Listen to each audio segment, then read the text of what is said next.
Last year, in a risky move, Sony rushed the Xperia Z out.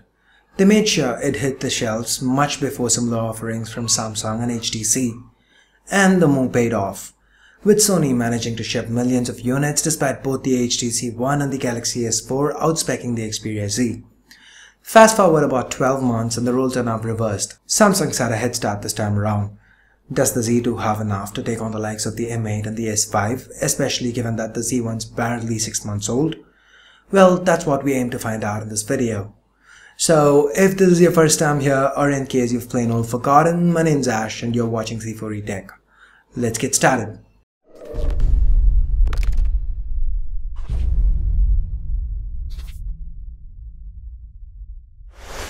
Let's start with a built-in design.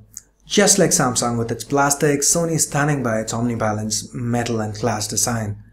The difference is that the Omnibalance design's been well received and we are actually happy to see it back. The Z2 is still dust and water resistant thanks to the IP58 rating.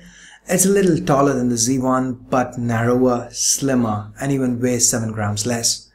All while packing in a bigger 5.2-inch display. The display. For a long time the display has been the weak link for Sony, but not anymore. The 5.2-inch Full HD IPS-LCD display is brilliant. With a pixel density of 424 pixels per inch, everything's sharp, the contrast is better, and the viewing angles have been improved vastly. While it's not the best display out there, it certainly is not a negative anymore.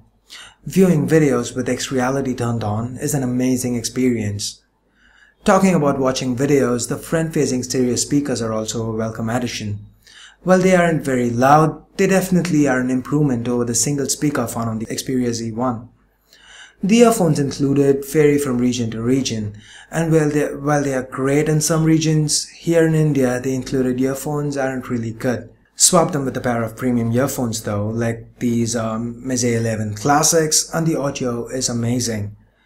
Moving on, underneath the hood, the Xperia Z2 packs a Snapdragon 801 chipset. This houses 4 Krait 400 cores clocked at 2.3 GHz each, coupled with an overclocked Adreno 330 GPU and 3 gigs of RAM. As you can see, the Z2 performs really well in synthetic benchmarks, and even in real-time intensive scenarios like gaming, the performance is flawless. No lag, no frame rates dropped. All this is powered by a non-user replaceable 3200 mAh battery, and Sony's managed to eliminate another long-standing issue here. The battery life is great. On our looping video playback tests, we were able to get close to 12 hours on a single charge. That means the Z2 will last well over a day for those with moderate usage. Onto the camera now. The Z2 retains the 20.7 megapixel rear camera from the Z1. The single LED flash that we aren't big fans of makes a return, and so does the two-stage shutter key that we literally adore.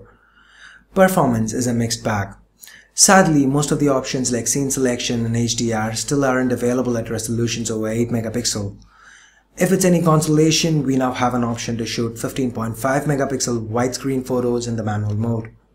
Something that wasn't available on the Z1 and the Z1 Compact. Sony's also improved the software processing and the images are great. The superior auto mode works pretty well too.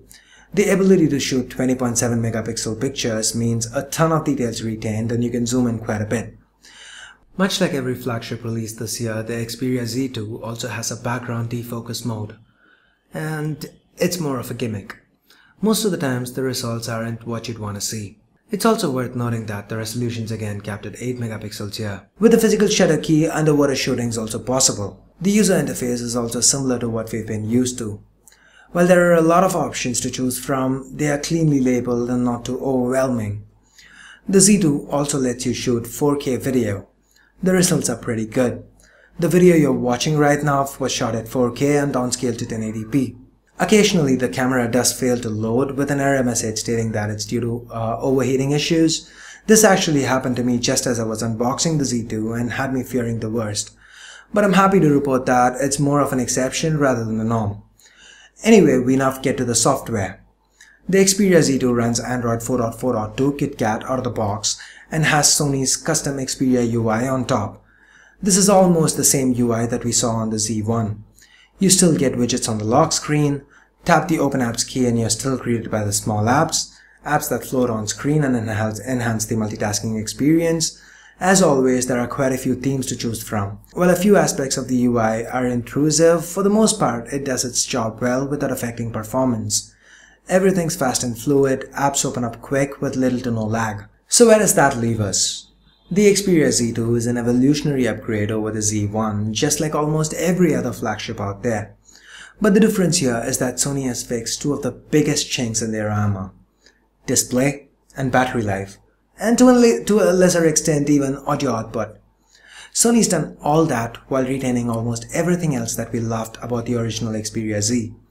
So I'd say if you don't own any of the 2014 flagships or the Xperia Z1, the Z2 is definitely a phone worth upgrading to.